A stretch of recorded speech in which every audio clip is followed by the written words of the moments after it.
It's Vlogmas! That was very dramatic. It was probably a bit too dramatic. But anyway, I am very excited. I have always wanted to do Vlogmas. And by always, I mean the last like 5 years that I've been playing around with YouTube. However, this year I am absolutely going to do Vlogmas.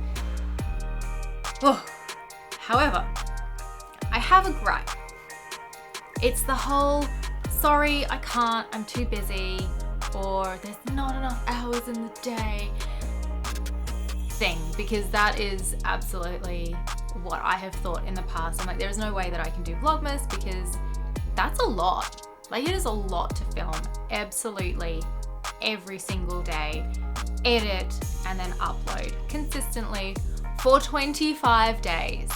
Right, so, sorry I'm too busy. The whole busy thing, it sounds super familiar because it is. I've worked in corporate for a while now, and that was just commonplace. When you ask how someone is doing, they're always like, I'm so busy. Because we wear it like this shiny, sexy badge of honor. It's become the way to show that we are productive. It shows status. Thank you, society, for teaching us that busy is productive and that saying I am busy is the rule. If I'm not busy, I'm not succeeding, right? If I'm not busy, then I must be lazy. And painfully, there's the other side of it as well, where, and I've realized this personally, when we're not busy, those feelings and thoughts that are normally being drowned out by the cacophony of noise of to-do lists and tasks that we need to achieve can creep forward. And sometimes it's just easier to hear the roar of the white noise of all of the things that we are trying to do than sit in the silence of nothingness. So the issue with all of this, aside from the obvious, is that more and more we're tying our self-worth with this notion of being busy, or this perceived busyness. And the more that we perceive being busy, the more that we think that we are busy, the more we actually become busy, the more we take on, the more we say yes to, and the more that we have to achieve until we deeply feel busy. We're cluttering our brains with all of this stuff and the needs and the must-haves and the shoulds and the I've got to fit it all ins. It just becomes a haven for that. And the cycle just gets more and more vicious with each repetition. It's a habit. It's a bad habit, but it's a habit. And it's a habit that comes with bad things. We start affecting our emotional and mental well-being. We're becoming more stressed, we're becoming more anxious. Real productivity starts to suffer because we're so busy ticking off things than actually ticking off the really important things, or the things that are really meaningful for us. A balanced life suffers for, obvious reasons. Good relationships are impacted because we misguidedly start prioritizing things over people. And even our physical health suffers. We see the signs in things like insomnia or headaches, our sex drive. And it's a habit because we keep doing it over and over and over again. There is always more you can be doing. There's always more to add to a list. From every facet of your life, work, social, home. So being busy and trying to do it all has just become our norm. A habit that is the norm. But, like all habits, they can be broken. And in order for me to do Vlogmas, I need to break my too busy mindset habit. Now, there's a bunch of things that the proverbial they tell us that we can do to break this too busy mindset. And I'm going to run through a couple of them now, but do stick around because I'm going to, at the end, dive into something a little bit deeper, I think. So hold with me if you already know these. So the first one is use lists and then shorten them and then prioritize them and then time code them. Speaking of time, the thing that we always seem to be short of, build in time to make order. So I don't know about you, but for me, if my desk is a mess, then my brain is also really cluttered. And the more my to-do list seems to be completely unmanageable, because there's this feeling of clutter and lots of stuff around me in the physical sense as well as in my mental sense. Number 3, practice mindfulness. Stop to focus on your breath and your breathing. The silly thing is that the more that we feel busy, the more we feel rushed and we need to meet deadlines, oftentimes the less we actually do things competently.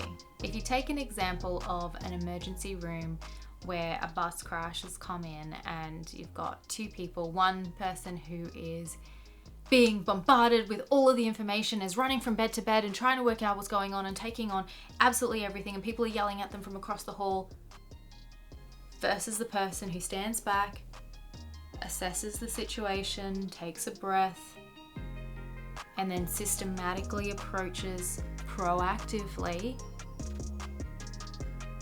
You can kind of see where this is going. Both people are approaching it with the same sense of urgency and importance, but one's going into it with a more stressed mindset and one's going into it having focused on breathing and taking control of themselves and controlling their brain, because the brain, the amygdala, the hypothalamus, and the stress response and the flight or fight response all have an impact on clouding our brain, clouding our judgment, and just generally making us feel a little bit fuzzy, even when we're not in a situation as catastrophic as a bus crash. You can look up all the juicy info on that if you want on the internet.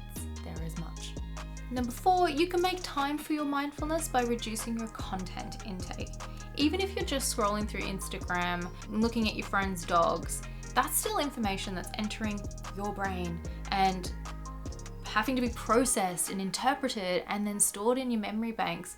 And even worse, if you're adding to your to-do list by going, oh, I need to tell Doug about Jane's dog's new groomer. And even further from that, and this is number 5, you can actually plan a disconnect, not just from content and social media, but just from things. So whether that's a long weekend away, or it might be an actual holiday where you take the time to relax and unwind, or if you can't go that far, you don't have the leave or anything like that, you can just on the weekend go for a hike. And that starts ticking off things like getting outdoors, breathing fresh air, and being around things that are green, trees, and getting active as well. So that helps with the circulation and all of the things that I'm not very good at. Number 6, I'm sure you've heard this one, create some boundaries and set expectations with other people. It was something that, especially in my work life, when you're in a corporate environment and you're responsible for a lot of projects and a lot of tasks, a lot of people come to you with things and you feel really guilty saying no. But setting those clear expectations on how much you can actually achieve will just serve you in the long run.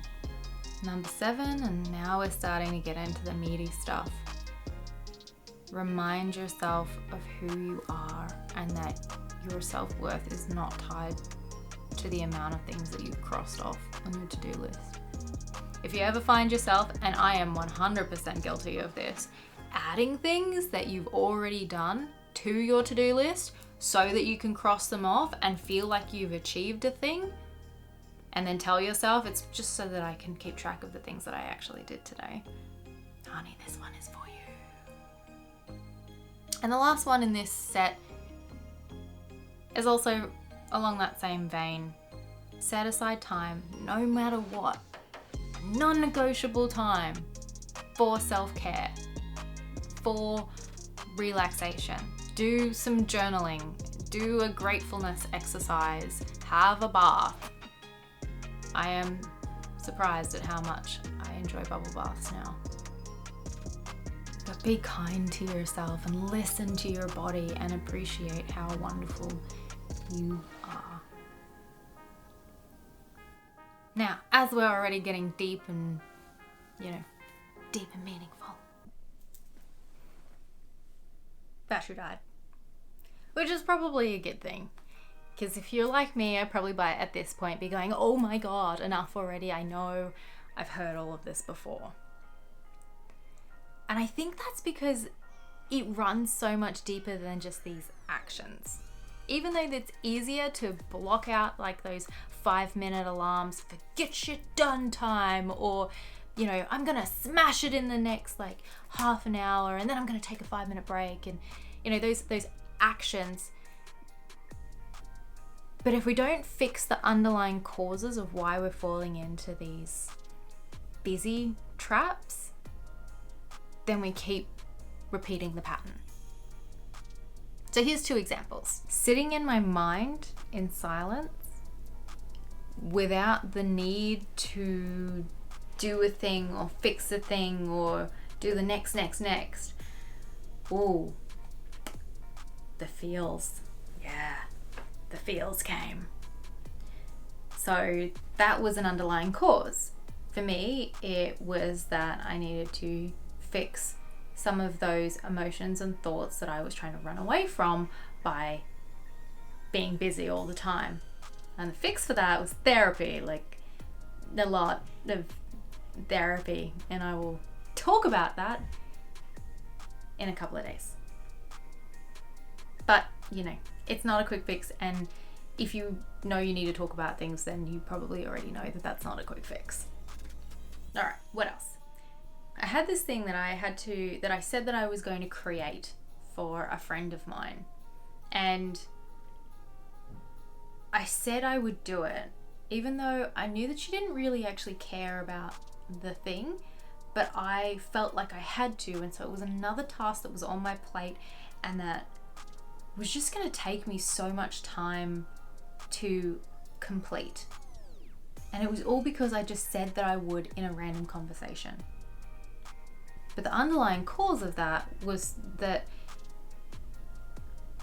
even though I knew they didn't need to, I still felt like I had to, because I didn't want her to think any less of me or think that I couldn't do it, or that I was incapable, that I wasn't competent enough. Ultimately, it was about my ego and the fact that my ego would hurt if I let her know that I actually wanted to prioritize other things in my life because I just didn't have an endless array of time.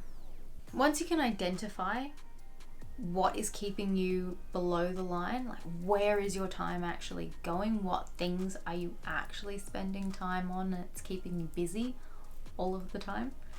And yeah, maybe it's one of those actions where you sit down and you diarize and journal where each of your 10-minute, 30-minute blocks in a day goes. But putting that aside for a second, once you've identified those things that are keeping you below the line, you can start solving that riddle of the time poor mindset and actively choosing what you do with your time instead. For me, that's Vlogmas. And I almost didn't do it again this year because I wasn't prepared. I'm not ready. I hadn't started this new channel that I was looking to do. December was already here and it would have been so easy for me to just go, no, too hard. I'm too time poor. It's impossible. I can't do it now. I can't catch up. But I've made space in my life to break this habit so that I do get to choose. And I'm choosing Vlogmas. Albeit, it might be like a little bit late and I will be uploading a batch of videos to try and catch up. But when you start a brand new YouTube channel, you want a backlog so people can find stuff, right? Honestly, I could just be so embarrassed at the fact that I wasn't prepared, that December snuck up on me, and thinking that I will be too busy over Christmas and the holiday season to actually be able to do this. And that too busy mindset, that too busy myth will win and I won't even try. Or I could say shh, shh, shh, shh to that too busy mindset and just upload. So, what are you going to shush that mindset for?